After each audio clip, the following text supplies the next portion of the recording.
Tiktaalik. Join me in making this diorama while I teach you guys some fun factoids about this amazing fishapod, pre-tetrapod, and doing some art along the way.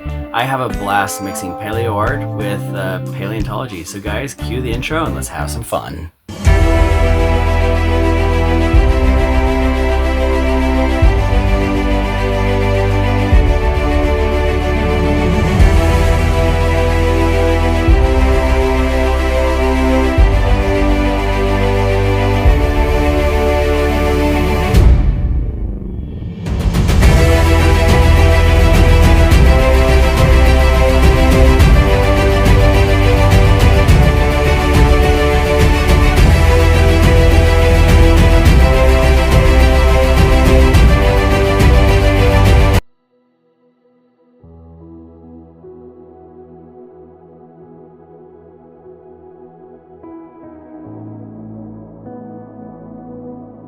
To start things off with this diorama, I have to sculpt the Tiktaalik first.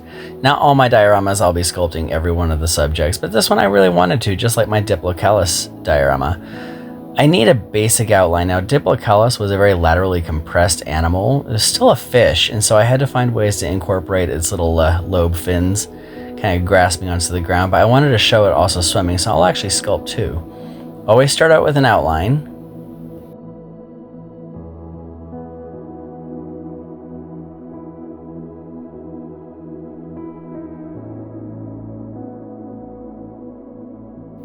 Now we're going to go to the aluminium. Now this is the one few things I actually think the Brits pronounce better than the Americans. Aluminium there, we're going to compress it down. I actually smashed that with a hammer to kind of mold it into shape. Now I'm going to put some oven baked clay over it, a really thin layer.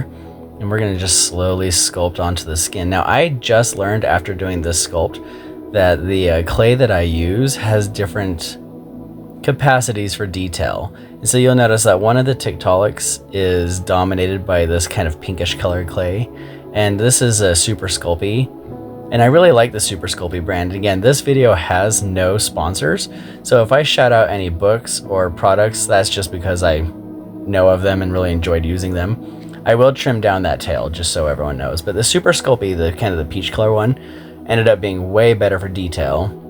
And the white one was more like kind of like a filler. So you can see the white one on the top Tiktaalik there. So yeah, it's a little bit more challenging to work with the white one. That's the one I ended up putting underwater, kind of a spoiler alert.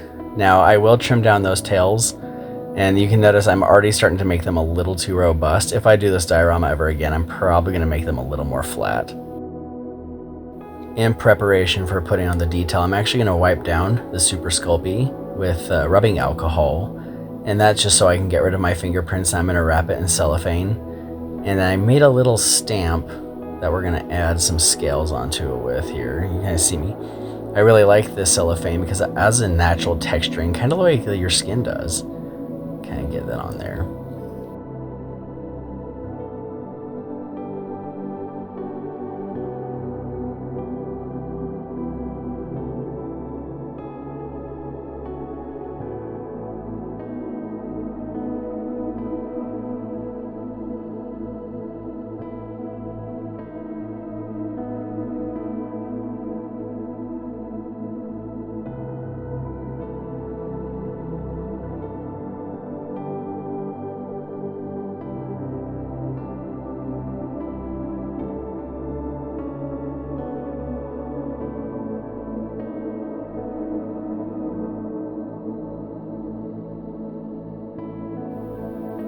I'm trying to sculpt on some of the basic head details. Here's the skull for you to kind of see. I'm trying to add those ridges above their very laterally placed, or sorry, dorsally placed eyes. Definitely a predator, probably looking up. They did live alongside many arthropods, so maybe they're catching some flying insects. So I'm trying to add those grooves that you saw in the skull there to kind of add the texturing to the head.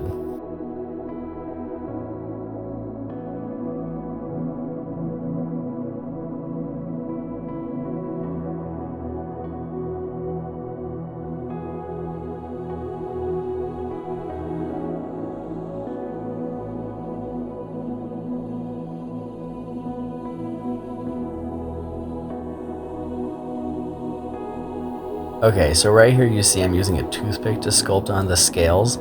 I didn't hate the way this looked, but I ended up actually re-smoothing that back out and using a stamp that I made out of more Super Sculpey that I ended up baking and then hardening and using a press onto that. But you can see the scales don't look horrible, but I'm going to prefer the stamp method.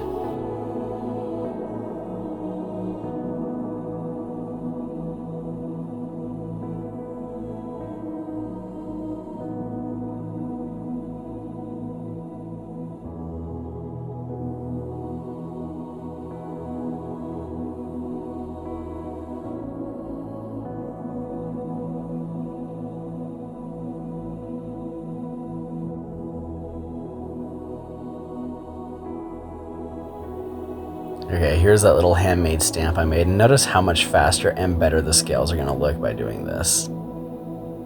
I really like the cellophane because it helps me avoid putting fingerprints. On my last two dioramas of the Diplocalus and the Diplodocus that I did with Animal Queen's Adventures, go ahead and subscribe to my daughter's channel. There's a shout out. Her and I did the Jurassic or Morrison Formation diorama together. But I always had issues adding fingerprints to the sculpts that we were doing, and the cellophane was a trick that I learned from a few other diorama and art people on YouTube, and it was a really good trick, and I'm glad I listened to that.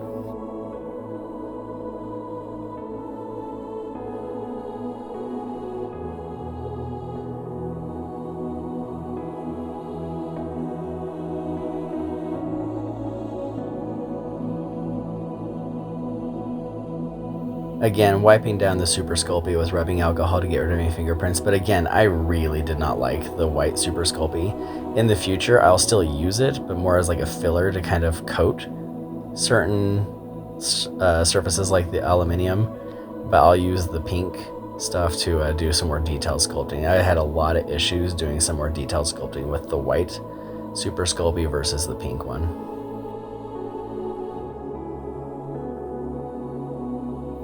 Kind of a fun fact, everything you see me using in this diorama you can actually buy at your local supermarket or indoor hobby store. So kind of if you ever want to do something on your own, this is pretty readily available materials.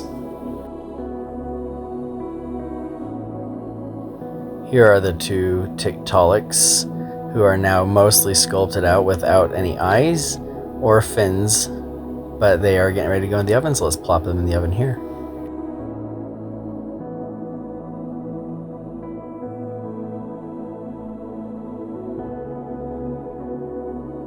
Out of the oven and looking pretty good. Now it's time to start making those little lobe fins. I'm gonna roll out the main supporting portion of the lobe fin, and then I'm gonna kind of flatten out some clay to make the actual like finny portion of it. I'm using the white Super Sculpey, and at this moment I did not know how much I hated it until now that I'm editing the video. But yes, I did regret ended up using the white Super Sculpey on both of their lobe fins, but that's okay. Live and learn. Next diorama it'll be better.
Tiktaalik did not live alone in those freshwater kind of swampy ecosystems, so we're going to add some other wildlife to kind of enhance its an overall ecosystem to kind of show what kind of world it lived in. So I'm going to go ahead and carve out a kind of more of a primitive dragonfly.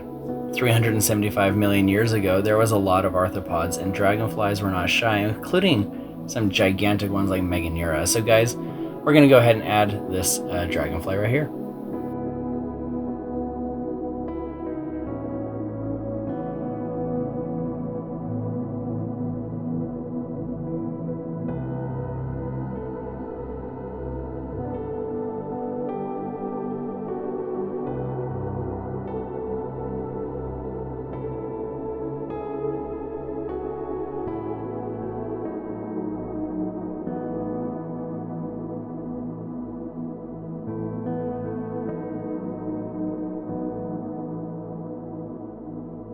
Okay, so now that they're all happy and set up, we're gonna go ahead and attach the dragonfly's legs. I'm gonna open up this super old bottle of super glue, and I'm just gonna dip my, I use some metal wires, some copper wires to use as the legs, and I'm just gonna dip it and stick it. And that's all you have to do. And once it's dried, I'm gonna bend the legs into place and then trim them down to an appropriate size.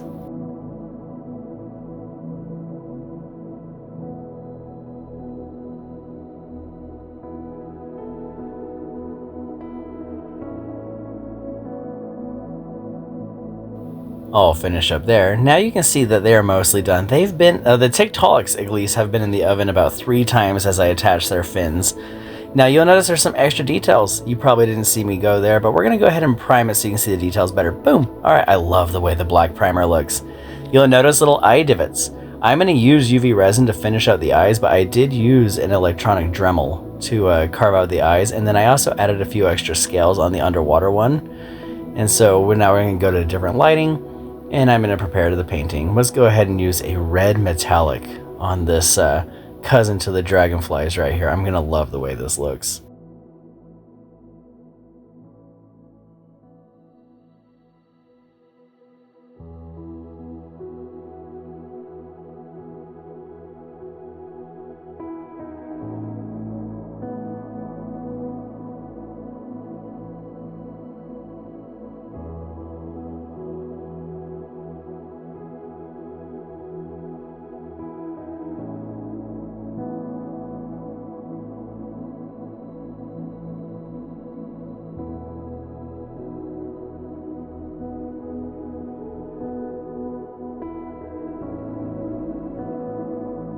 So when I'm not doing art or paleontology, I'm actually working with live animals. And most of the animals I work with are tetrapods, mostly reptiles, a lot of lizards and snakes and crocs.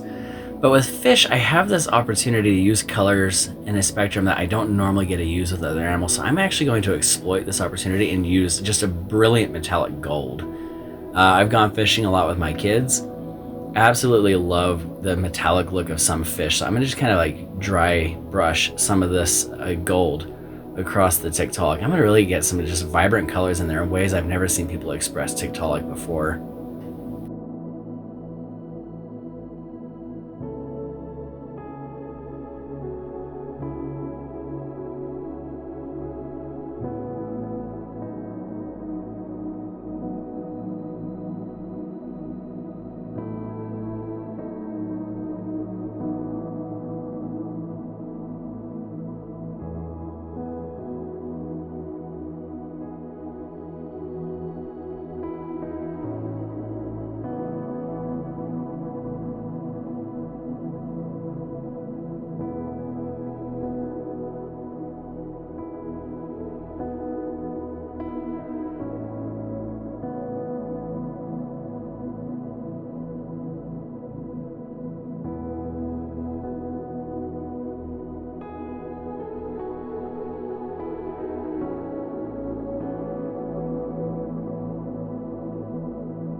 Now it's time to construct the platform or the base, the ecosystem that our Tiktaaliks are going to live in, and our primitive dragonfly. I didn't actually name a species I was looking into, just more of like a generic Odonot in there. I'm going to cut some styrofoam. Kids, if you want to do a diorama, make sure you have an adult to help cutting styrofoam. I actually have hot foam cutters, kind of like the hobby foam cutters. They were not working because I couldn't find the right cord. I need to go hunt for that. So I used a kind of a sculpting knife here. And you got to be super careful, especially with any sharp objects. So have a parent's help doing that. I took this outside because once I cut the foam into a basic shape, which hindsight's 2020, I probably should have made it a little more steep with 3 layers instead of 2. But I'm going to go ahead and glue that on. And then we're going to kind of cut it down into the basic shape that we want.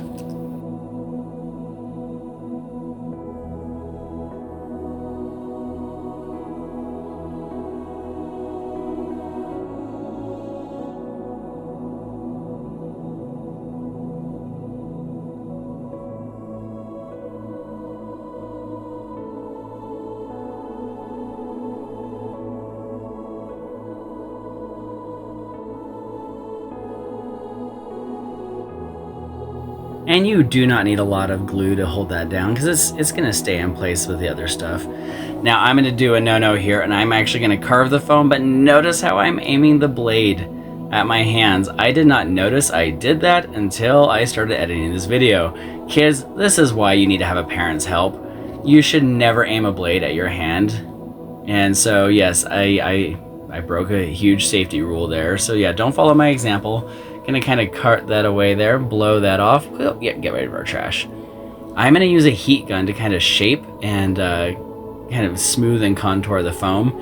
You should never do this inside, and if you do it inside, open a window and wear a respirator. I have it outside, I'm wearing a respirator, so be careful. Foam can release some nasty toxins that aren't good for you. So once we're gonna finish kind of smoothing up the foam, kind of like harden up the edges there so it doesn't absorb all the plaster of Paris that we're about to put on.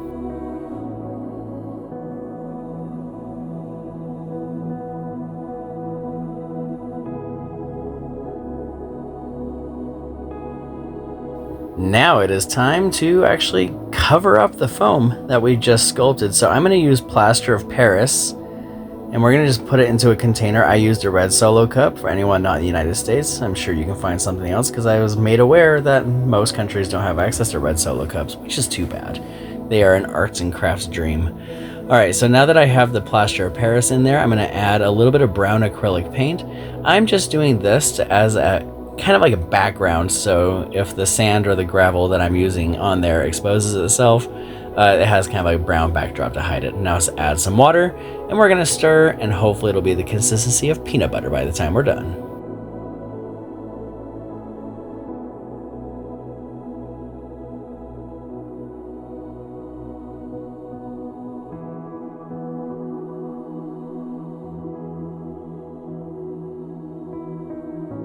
All right, we're gonna go ahead and just kind of glob that on there. Now we're just gonna spread it out smoothly. At first I tried to use the stick, but I kind of wanted to have some more fun with it, so I actually used my hands here in a little bit. Now, while we're doing this, I'm gonna kind of express why I got into the art portion of it. Ever since the inception, I know, yes, real yummy. Kind of looks gross if you ask me. Kind of like making a cake. You kind of get that frosting on there, except this is plaster of Paris and not frosting, and do not eat it. Ever since the inception of paleontology, art has followed. You have the Crystal Palace sculptures from the original dinosaur bones. So art is a great way to illustrate natural history at its best, to kind of bring the fossils to life. Because the rocks are cool, the fossils are cool, but imagining them with skin, muscle, and tissue is even better. Now I'm going to go ahead and add some underwater plants. Plants 375 million years ago were very different. You had basic horsetails, ferns, and mostly gymnosperms and algae. So I used some very basic looking plants to kind of emphasize a lot of underwater algae. In fact, I actually bought real moss to kind of just give us that look here. Now, if you notice that blue looking light, that is UV resin. I'm purposely using UV resin here to hide it, as the real resin will set above that for an underwater effect. And the UV resin kind of blends in a little bit better. If you guys do this, you probably should use gloves around UV resin, and also probably have a window open. Resin kind of makes some weird smells. Alongside the mosses that I bought, I also got a couple plastic plants that I trimmed to look a little bit more like primitive underwater gymnosperms and other plants.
According to analytics, most of you watching are not subscribed to the channel, and if you want to support a small YouTuber like myself who loves natural history and zoology, go ahead and share this, subscribe, and even if you comment, it actually helps the algorithm, so go ahead and do that for me.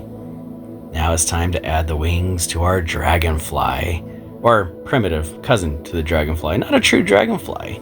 And I purposely did try to make it look a little different because I actually did look at a fossil, but I didn't know its name. I'm gonna use UV resin for the wings. So right here, we kind of splat it out. Now I actually just kind of put up blobs, and then I later trimmed them to in a more appropriate shape.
Alright, so from this point forward, I'm going to remain purposely dubious, but let's put the water feature in. I did not show you how I did it because I want it to be a surprise, not show you what the full thing looks like. Resin is challenging to work with, but once the resin has fully cured and is no longer tacky on top, sticky, we're going to add this glossy Mod Podge. The Mod Podge allows us to add texture to the water so it doesn't look so plain and flat, because water moves and it has ripples. Wait!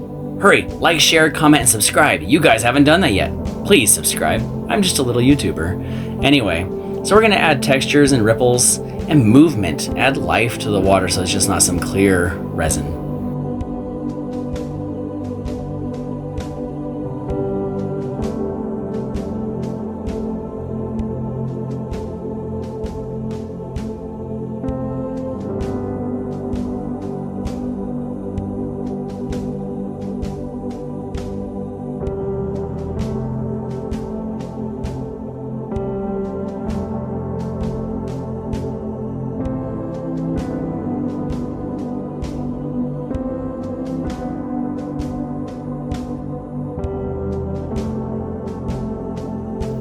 One of the best gymnosperms throughout natural history has got to be the ferns. So I went and bought at my hobby store some ferns, but I cut them to a more appropriate size, and I'm using hot glue to kind of put them more in this smaller lifelike fern pose here. So it looks harder than I'm actually making it. It was really fun, really easy. Just kind of put it into a circle, and then I got tiny pine cones and put it in the middle, almost like the fern's core there. I'm gonna put some hot glue down. Don't worry, this will be hidden later. And we're gonna stick our first fern down right about there. And we'll let it set for a little bit so it doesn't melt the base of it. We're gonna plop it on down. And now we have our first fern in our little ecosystem.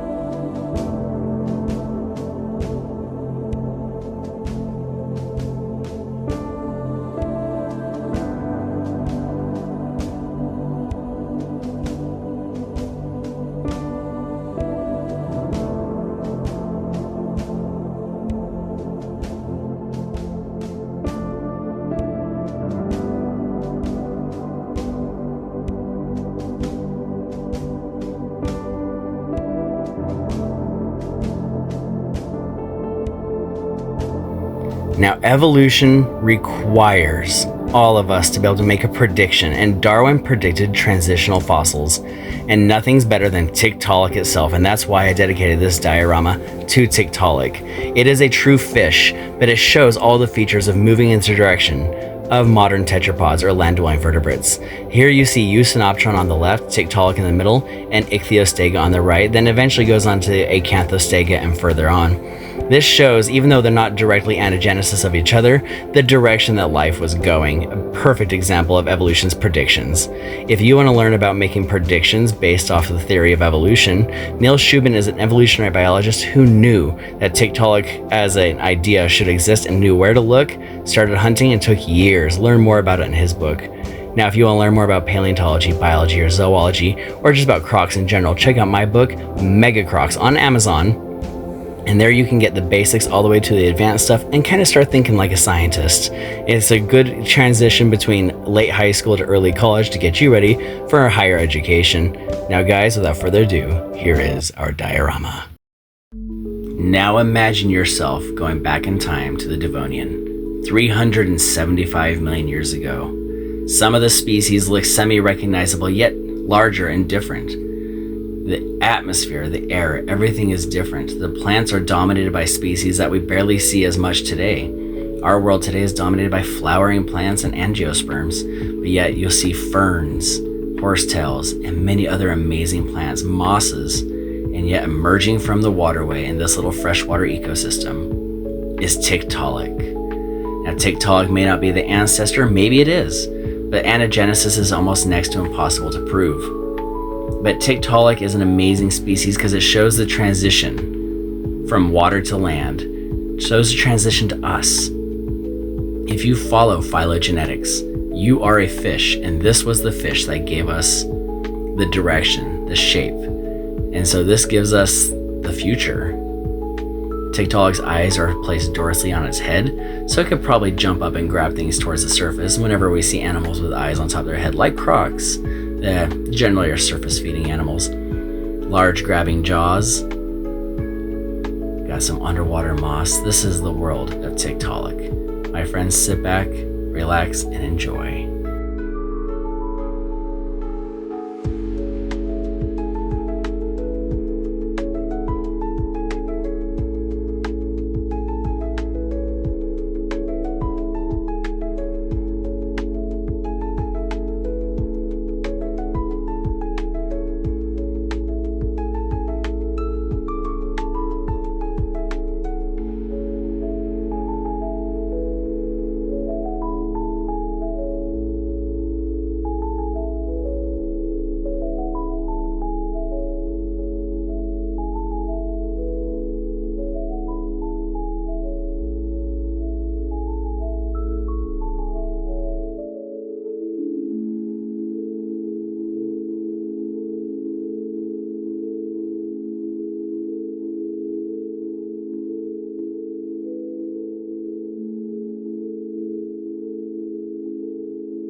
I genuinely hope you enjoyed this journey of learning about Tiktaalik while doing some art with me. Keep subscribing, following me for more, because soon the art's going to get better, and I'm also going to be doing a lot more live animal stuff, including rattlesnake rescues, moving alligators, and a lot more. So join my channel so you can watch the world of life, both modern and past. Thank you so much for joining us, and I hope you enjoy future videos to come.